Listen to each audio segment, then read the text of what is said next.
বা আমাদের ক্যাপাসিটি বা আমাদের M12 এর জন্য এখানে একটি টেস্ট করার জন্য প্রস্তুতি চলতেছে। এই টেস্টটার নাম হচ্ছে পুল আউট টেস্ট।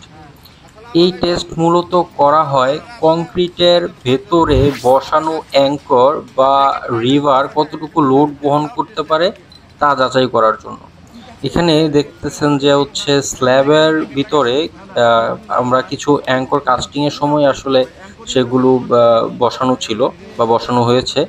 এখন মূলত আমরা দেখতে চাচ্ছি যে এই অ্যাঙ্কর গুলো আসলে কতটুকু লোড নিতে পারে। তো এই যে মেশিনটা দেখতেছেন, এই মেশিনটা দিয়ে হচ্ছে আমরা সেই লোডটাই আসলে চেক করব। এই মেশিনের মাধ্যমে আমরা লোড দেব, মানে এটা টেনে উঠানোর চেষ্টা করব, তারপরে আসলে দেখব এটা আসলে কতটুকু লোড নিতে পারে। তো আমরা যখন থার্ড টার্মিনালে ছিলাম তখন হচ্ছে এই গুরুত্বপূর্ণ টেস্টটি করা হয়। আর এখানে যাদেরকে দেখতেছেন এরা সবাই কিন্তু ইঞ্জিনিয়ার, হয় কন্ট্রাক্টর সাইডের ইঞ্জিনিয়ার অথবা কনসালটেন্টের ইঞ্জিনিয়ার অথবা যারা মেইন কন্ট্রাক্টর যারা ছিলেন তাদের সাইড থেকে ইঞ্জিনিয়ার। সো এইখানে মানে মেগা প্রজেক্টগুলোতে কাজ করলে এই একটা বিশেষ সুবিধা আছে যে মানে কাজ শিখার পর্যাপ্ত একটা সুযোগ আছে। তো আমাদের সুযোগ হয়েছিল আমরা যারা এই ধরনের মেগা প্রজেক্টগুলোতে কাজ করেছিলাম, বিভিন্ন কাজ দেখার এবং শিখার। যেমন এখানে এই কাজটা সরাসরি আমার না বা আমি জড়িত না, কিন্তু দেখা যায় কি যেহেতু প্রজেক্টে একটি কাজ হচ্ছে সেটা শিখার জন্য বা কাজটা কিভাবে হয়, তো এই বিষয়টা বোঝানোর জন্য কিন্তু একটা ট্রেনিং সেশনের অ্যারেঞ্জ করা হয়। তো এটা এরকমই একটা ব্যাপার ছিল, সবাই কাজটা দেখার জন্য আসলে এখানে এসেছিলাম। তো কাজটা আমি বলি যে আসলে কিভাবে করা হয়। কংক্রিটের ভেতরে আগে থেকেই অ্যাঙ্কর বসানো থাকে, ভিডিওতে যেরকম দেখলেন যে ঢালাইয়ের সময় হচ্ছে অ্যাঙ্কর ওখানে বসানো হয়, তারপর ঢালাই করা হয়। সো আগে থেকেই অ্যাঙ্করগুলো বসানো থাকে। তারপর হচ্ছে এর উপরে হচ্ছে যে অ্যাঙ্করের উপরে হাইড্রোলিক টেস্টিং মেশিন ব্যবহার করে সেই অ্যাঙ্করের সাথে সংযুক্ত করা হয়। তো আমরা এখানে যেই মেশিনটি ব্যবহার করেছিলাম সেটি হচ্ছে হিলটি HAT28 অ্যাঙ্কর টেস্টার। মেশিনের হ্যান্ডেল ঘুরিয়ে হচ্ছে ধীরে ধীরে লোড বা হচ্ছে চাপ বাড়ানো হয় সেই যেই অ্যাঙ্করটি যেটি আমরা ঢালাইয়ের সময় দিয়েছিলাম, তো তার উপরে হচ্ছে লোড দেওয়া হয়।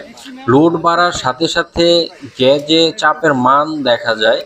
এই যে ছোট যে মিটারটি দেখতেছেন এখানে হচ্ছে মান দেখা যায় কি পরিমাণ লোড আসলে দেয়া হলো সেই অ্যাঙ্করটির উপরে, এই জিনিসটা এখানে দেখা যায়।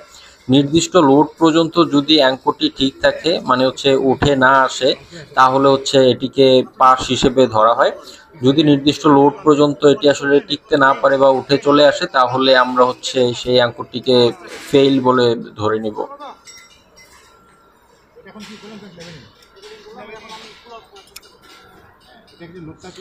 এই টেস্টের মাধ্যমে নিশ্চিত হওয়া যায় কংক্রিটের ভেতরে অ্যাঙ্কর কতটুকু শক্তভাবে আছে এবং ভবিষ্যতে তা লোড বহন করতে পারবে কিনা। এই ব্যাপারটি আসলে নিশ্চিত হওয়ার জন্যই মূলত এই টেস্টটি করা হয়। তো আপনারা জানেন যে এয়ারপোর্ট থার্ড টার্মিনালের মতো বড় প্রজেক্টে নিরাপত্তা এবং মান নিয়ন্ত্রণ অত্যন্ত গুরুত্বপূর্ণ। পুল আউট টেস্ট আমাদেরকে নিশ্চয়তা দেয় যে কাঠামোর ভেতরে ব্যবহার করা প্রতিটি অ্যাঙ্কর যথেষ্ট শক্তিশালী এবং নির্ভরশীল। আপনার কাছে মনে হতে পারে যে এই টেস্টটি হয়তোবা খুব একটা প্রয়োজন নেই, নাও প্রয়োজন হতে পারে, কারণ এগুলো আমাদের দেশে ওরকম বা অত বেশি প্রচলিত না। তো এই অ্যাঙ্কর গুলোর উপরেই কিন্তু হচ্ছে এর উপর হচ্ছে স্টিল স্ট্রাকচার হবে, এখানে স্টিলের কলাম বা এই ধরনের ফ্রেম স্ট্রাকচার গুলো আসলে দাঁড়াবে। সো এইটার ভারটা কিন্তু দেখা যায় এই ছোট্ট একটা অ্যাঙ্কর কিন্তু এই লোডটা নিবে। তো এই জন্য আসলে প্রত্যেকটা অ্যাঙ্করের লোড বহন ক্ষমতা বা এটা যাচাই করা কিন্তু খুবই খুবই গুরুত্বপূর্ণ। তো এরকম আমরা যখন থার্ড টার্মিনাল প্রজেক্টে বিভিন্ন কাজ করি তখন আসলে ভালো একটা এনভায়রনমেন্ট ছিল। এখানে সবাই দেখা যায় ইঞ্জিনিয়ার, তো এখানে আসলে আহ, কাজ শিখার একটা সুযোগ ছিল এবং বিভিন্ন ধরনের টেকনোলজি যেগুলা রেগুলার ইউজ হয় না আমাদের দেশে, সেই ধরনের বিভিন্ন প্রযুক্তির ব্যবহার আমাদের এখানে শেখার সুযোগ হয়েছে। তো আমরা প্রযুক্তিবিদ চ্যানেলে আসলে এই ধরনের বিষয়গুলো শেয়ার করার চেষ্টা করি। তো এই ভিডিওটি এরকম একটি ভিডিও ছিল যেটি হচ্ছে এমনিতেই করেছিলাম, জাস্ট শখ করে যে কিভাবে কাজ হচ্ছে, একটা নতুন একটা কাজ দেখতেছি, তো ওই জন্য আসলে এই ভিডিওটি করা। তো সবাই ভালো থাকবেন, প্রযুক্তিবিদের সঙ্গে থাকবেন। ধন্যবাদ। 18টা স্টেবলে আছে। বেশি হবে।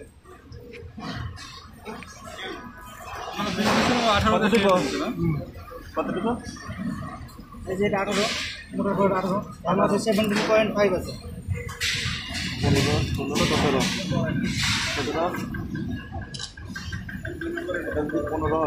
16, 17, 18 পয়েন্ট সামথিং আছে নাকি? বেশি দিব, একটু দিব, বেশি দিব না, মিনিমাম যেটা সেটা দেন নাকি দেখি দিয়ে দেখি পরে এক্সপেরিমেন্ট করে নাকি করে। আর তাহলে জিনিসটা কি হলো, 20 দিলেন 18তে এসে স্টেবল হলো, কি বোঝা গেল? কিন্তু আপনার বলার সময় এটা কি হয় না, আমি তো এটা যখন যে গতিতে ঘুরাইছি ওই গতিতে তো মিটারে উঠে গেছে। আপনি এত বেশি দিলে তো আবার সমস্যা। এটা মেশিনের সেট মানে সেটেলমেন্টটা ওই 18তে তার মানে অ্যাপ্লাই হয়েছে 18। না বুঝতে একদম আসছে। পিসিএল একজন এসেছিল, গ্রাউন্ড ফ্লোরে আছে নাকি? পিসিএল একজন গ্রাউন্ড ফ্লোরে দাঁড়াচ্ছে।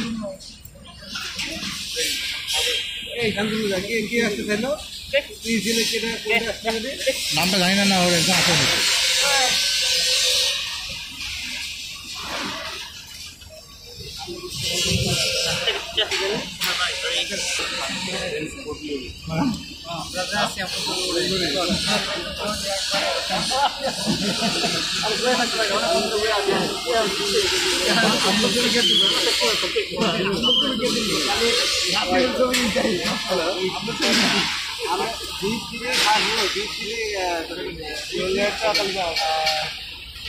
পুল আউট টেস্টের জন্য পাঠাই না একজন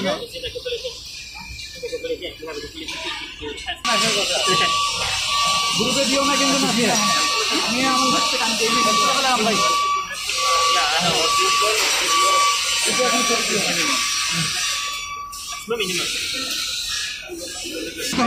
কত থেকে ইয়াতে স্টেবল হইলো কোনতে স্টেবল হলো 18.5 আরে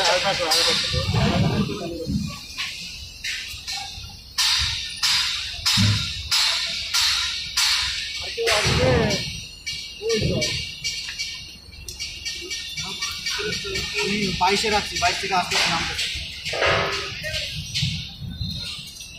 এটাকে সময় আছে না কত? হ্যাঁ এটা আপনারা তোমার মধ্যেই হয়েছে 1 মিনিটের ভিতরে ফিটিং করে 1 মিনিটের ভিতরে